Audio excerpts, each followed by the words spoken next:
Hi friends, and welcome to the video. If you've never seen my face before, I'm Olivia, and you can consider me your fragrance-obsessed internet friend. So there is a particular type of video that I have seen quite a bit of lately, and to be honest, I wanted to participate in this trend, but I've been a little bit nervous because it feels so indefinite, and it feels like something that feels very precious, and what I'm talking about is perfect 10 out of 10 fragrances. Now, in order for me to constitute a fragrance as 10 out of 10, it has to have several defining characteristics. So one, it has to be long lasting, at least 10 hours wear. Two is arguably the most important part, that it has a unique scent profile, something that you don't see duplicated in every other brand. And three, it really has to speak to me. There were several fragrances in my collection that I think would be worthy to be on this list, but they don't necessarily speak to me as an individual. So keep in mind, this is just an opinion. You might not feel the same way about these fragrances, but to me, these are my 10 out of 10, and I have a lot because I've really been working to curate my collection. Now, we all know that I have a massive collection, but the other day, and this took forever, I ripped everything off my shelves and I rearranged in accordance to scent profile as opposed to brands. So I was wondering how I was going to feel about that, but so far it's feeling good. I will probably rearrange it soon because I tend to do that. I went through my entire collection and I did a massive declutter. So you can find those fragrances on my MERCARI. Have at her. I'm gonna have the information in the box down below. And let me know if you guys would be interested in seeing the fragrances that I've gotten rid of and why. So with all that being said, let's get into the 10 out of 10 fragrances. So I tried to break this down by category, and the first category that we're going to talk about today is the your skin but better, every day, every scenario, every season sort of fragrance, and that can only go to one in my collection. And I know that you guys are probably sick of hearing about this fragrance, but it is well deserved of this spot. This is another 13 by LABO, and this is hands down the best Your Skin But Better fragrance that I have. This is musky, it has ambrette, it has an ambrettalide, so it has an ambery touch, a warmth to it. It just smells like the pheromones of a hot person. There's no other way to describe it. It has that strong molecular dry down that really lasts on the clothes and the skin for hours and hours and hours. This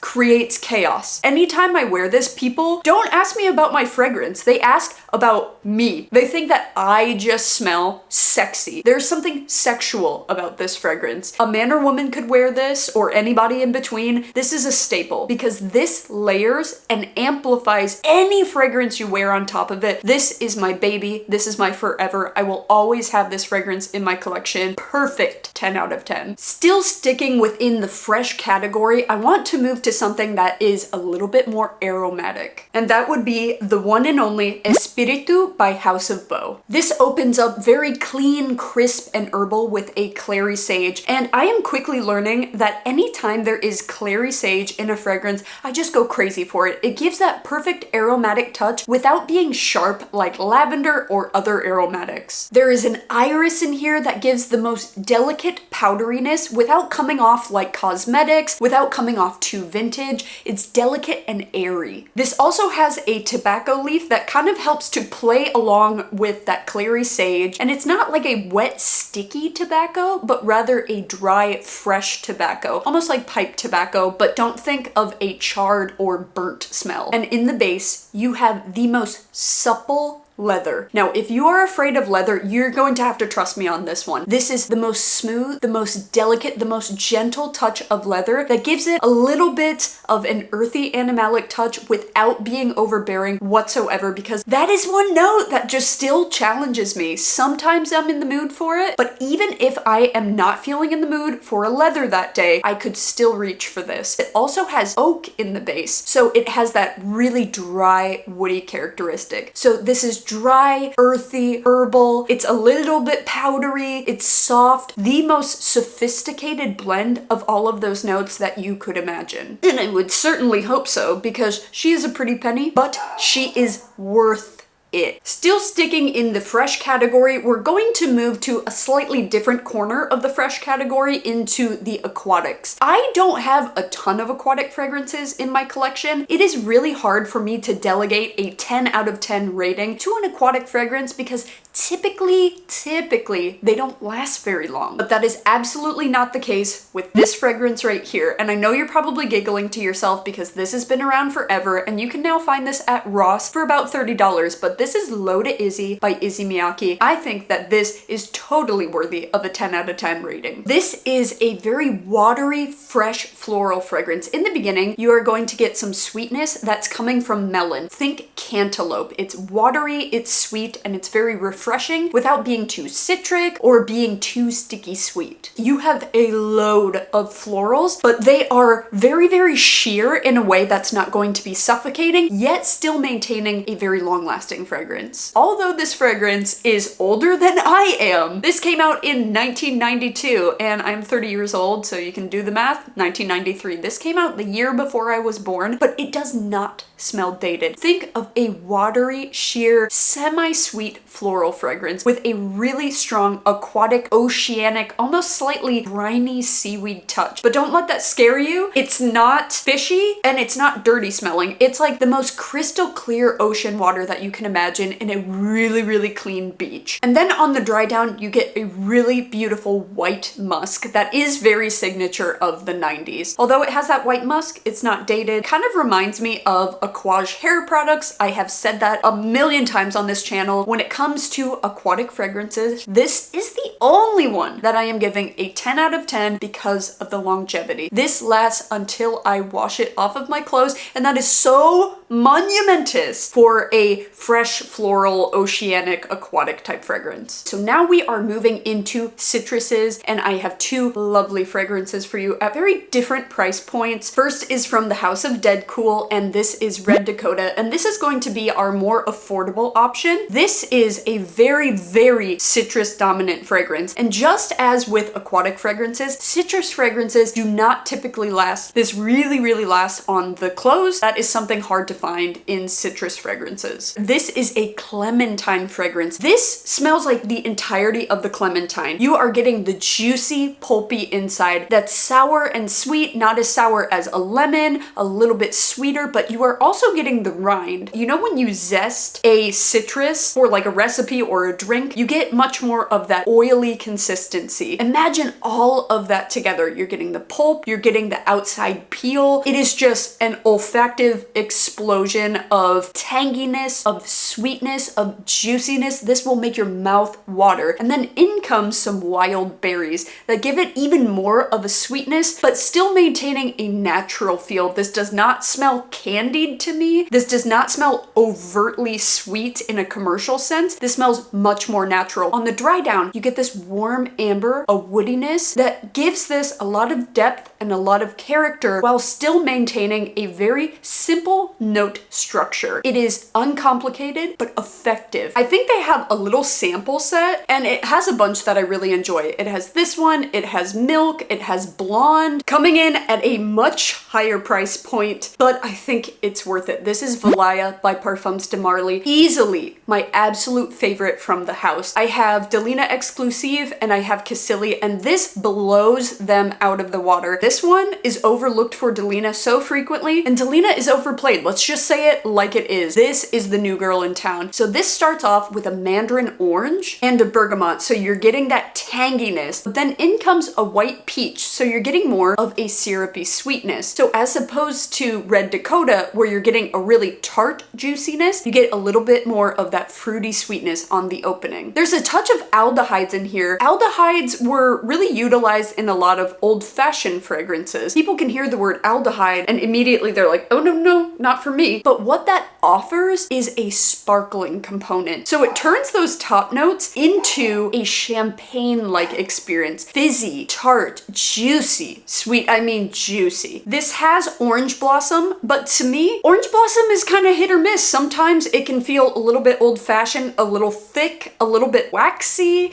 and just overtakes a composition. Not in this, is because they utilize a note called Petalia. Now, Petalia is a floral compound that's made for fragrances that isn't a singular note. It's a synthesized compound. So it's basically taking the best elements of all floral fragrance and combining it. And I perceive it as a more sheer, delicate floral. Think of something like peony. But in the base, you get that molecular dry down along with a musk and a vanilla. A little bit powdery, a little bit clean skin musk with a sweet, smooth vanilla, and then almost has a little touch of another 13 that I raved about earlier. And these two layered, insanity. I have heard slander that people have said that this doesn't last for them. Blasphemy. I wore this to the movies. I applied this around 6:30. I woke up the next day. I picked up my sweater at noon the next day and it was still on. And I mean saturated. It was not going anywhere. So whoever said that this doesn't last, they're lying through their teeth 1000%. So yes, it is expensive, but you do not need a lot of this. This is the best vanilla floral musk fragrance that I have ever laid my nose on. Next, we're going into the floral category, and I'm going to start off with a bit of a sheer white floral. Not something that's going to be very lactonic or heavy, and we're going to choose TOCCA Florence. Now, if you are an OG on this channel, you know how much I love this fragrance. That is a wonder because white florals test the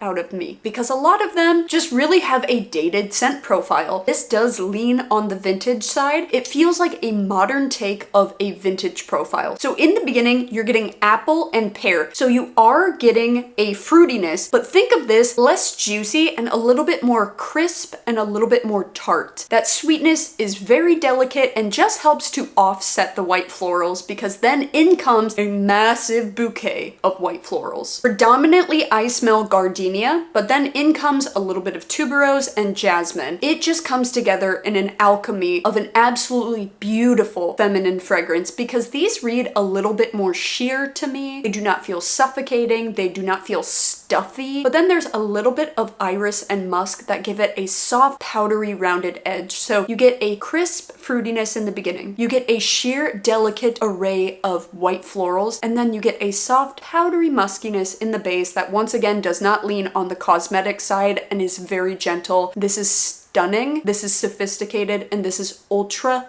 feminine. Now we're going to be moving away from our more fresh, light, delicate white florals, and we're going to move into a robust white floral, and that could go to none other than Blanche Bete by Liquid Imaginaire. This, in contrast, has a bold, dynamic white floral. It is thick. This announces its presence, but it is very milky. This is creamy. It has vanilla, it has milk, it has ambrette, so it's going to give it a little bit of that powderiness. I won't even say a little bit, I will say a lot. This has a powdery, dense, milky, sweet, thick white floral, and she turns heads. This is a polarizing fragrance. A lot of people would not agree with me. They would say that it smells too old-fashioned, or that it's too sweet, or too thick, or too powdery. I do not care. I think that this fragrance is bold, robust, womanly, a woman who speaks her mind and is grounded in her presence, but she does not have to be loud about it because she's so sophisticated that even if she were to whisper, people would listen to her. I could not see someone younger than me really loving this fragrance. This fragrance would have really intimidated me even 5 years ago, and now today I truly appreciate it. So the next fragrance is also going to be a floral fragrance, but this is going to be a floral category of its own and a fragrance all of its own, and that is none other than Guidance by AMOUAGE. And yes, I only have a little decant because it has been sold out for so long and I want to get my hands on it so badly because the moment I smelled this, I knew that this was a 10 out of 10. This is an incredibly unique scent profile. I've had a lot of people ask me, is there a more affordable version that I could try? Anything similar? There's nothing similar. There is absolutely nothing similar to this. This is unique. This is one of a kind. I say unique with a grain of salt because everyone is selling it out. So I feel like it's going to be the next Delina, which is interesting because it's made by the same perfumer. They do not smell alike, but it's made by the same perfumer. So in the beginning, you are getting a pear, and this is not a fresh green pear, but rather a stewed pear. This is syrupy and sweet, but then what cuts through that sweetness is the note of hazelnut. Get this nuttiness? I don't want you to think of a roasted hazelnut, but rather fresh hazelnut. The saffron in this adds a little bit of a spice, slightly leathery touch, and the sandalwood in this comes off very milky and very creamy, and once again we have a vanilla in the base that gives it that warm, intoxicating quality. A little bit milky, it smells sweet, it smells spicy, but truly this is indescribable. There are no words for me to describe this and do it justice. This is a very, very polarizing fragrance. I have heard people say that they hate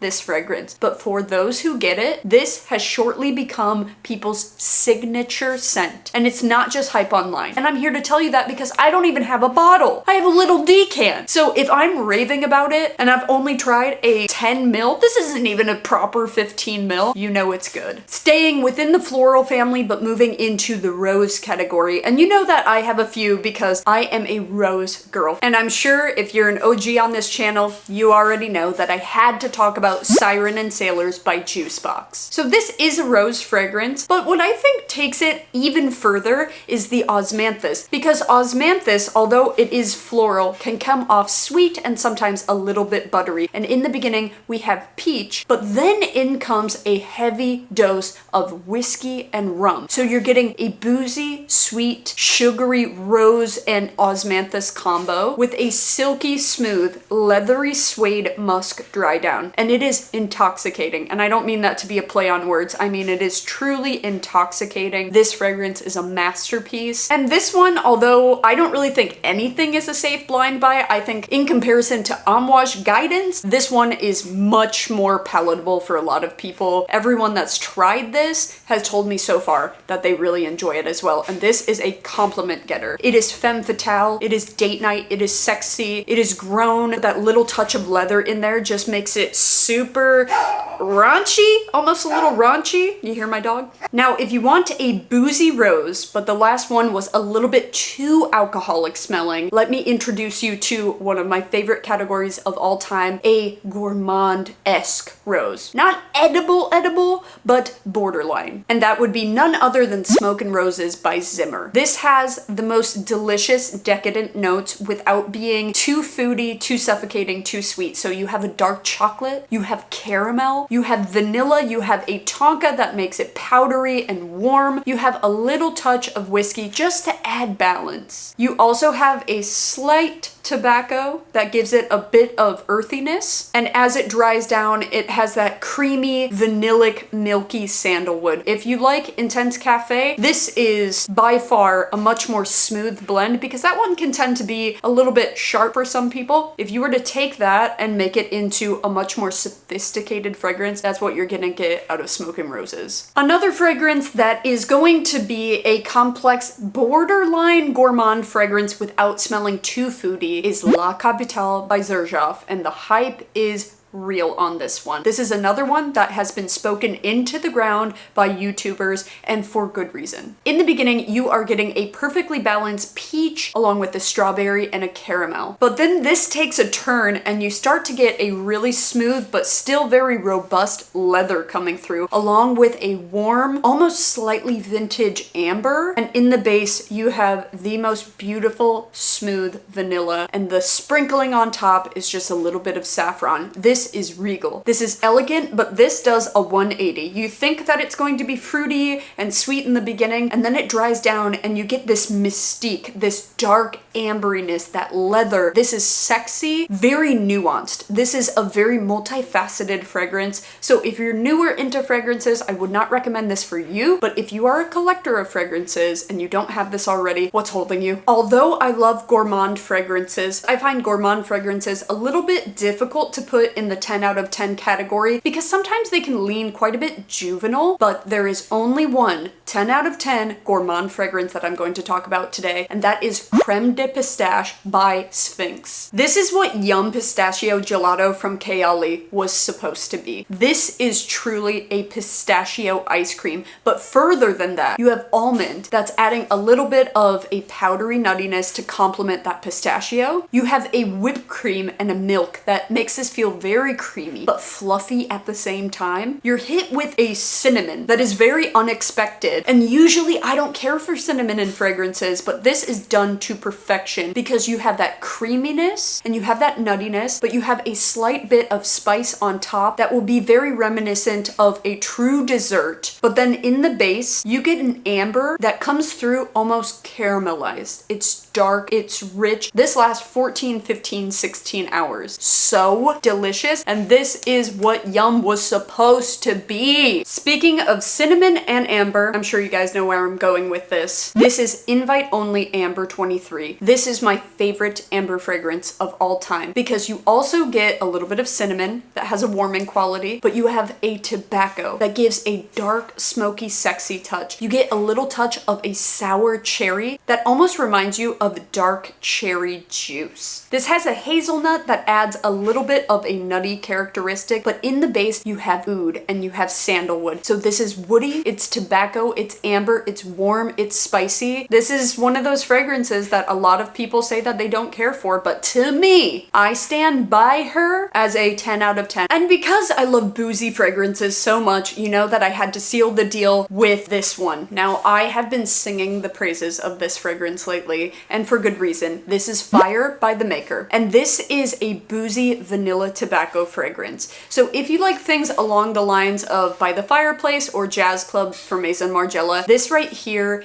is the best version that you're going to find of that scent profile. This is so warm, it's woody, it's smoky, it's boozy, it's sweet. That vanilla really seals the deal. It has a little bit of a masculine edge, but is perfectly unisex with the perfect amount of sweetness. This is the best vanilla tobacco fragrance ever. Now, I am a sucker for woody fragrances, and I could make an entire separate video about that. There is one that remains the top of the top, and that is Electric Wood by Room 1015. This truly smells like a vintage guitar. You have cedarwood and you have oak, so it's a very, very dry woody fragrance. But then you can almost smell the resin that holds the guitar together, so it adds this depth of warmth. There is a slight spiciness from some nutmeg, and then on the dry down you get that intoxicating molecular dry down. So if you like a really, really dry, true woody fragrance, this is immaculate. And when it comes to the category of a green vanilla, I am incredibly picky. I don't like a sweet vanilla along with a green earthy note. For some reason, they never go together in my mind, and there is only one fragrance that can sit in this category, and that is Entrance by Andrea MAACK. And the reason I like this is because it's not truly super green. I would categorize this more as a woody, spicy vanilla with green facets. So this is an ambery rich vanilla, and it sits atop a cedar wood, so you have that really dry, robust, woody character. And then that dryness is kind of pushed with vetiver that gives it an earthiness and a slight leatheriness, which is complemented by saffron, which we know saffron makes everything smell very elevated. And the greenness is actually coming from a patchouli. This is a balmy patchouli. This is a very well-rounded patchouli that doesn't smell scratchy, but then that little spiciness comes through. It comes through in some coriander, some pink pepper, and a little bit of warm nutmeg. So overall, this is woody and spicy. It's earthy with some slight green facets and then an ambery vanilla. This is a masterpiece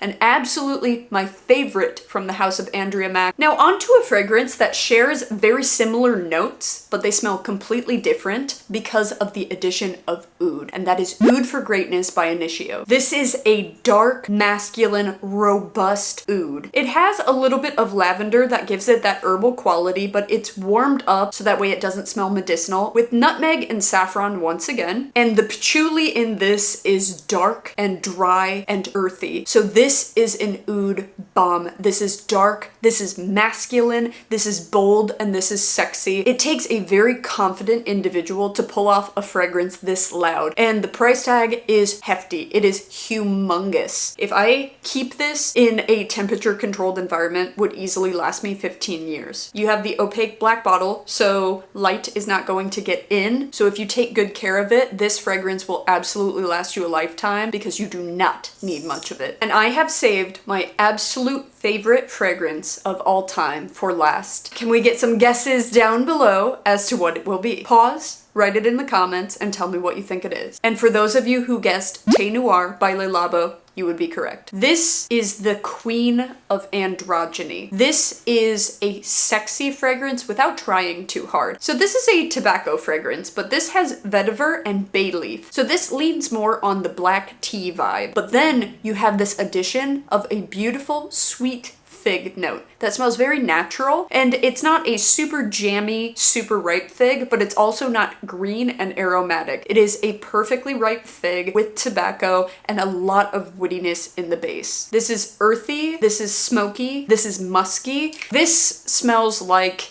me. If I could imagine what I would want to smell like for the rest of my life, if you had to burn down my collection and I had to start over, this would be the very first fragrance that I would pick up. This is just so spectacular to me, and if you have not gotten your nose on this, why? I have a feeling that today's video is going to be incredibly long, and I'm sorry that I rambled on, but these are fragrances that I feel super duper passionate about, so I wanted to give you guys the due information so that way you could really get to know what kind of fragrances I gravitate towards. Furthermore, get an idea of what kind of fragrances are worth spending the money on that are perfect 10 out of 10s. So I'm gonna stop rambling. I hope you guys enjoyed today's video, and I will see you next Saturday, 10 a.m. PST. And until I see you, take care of yourselves, my friends.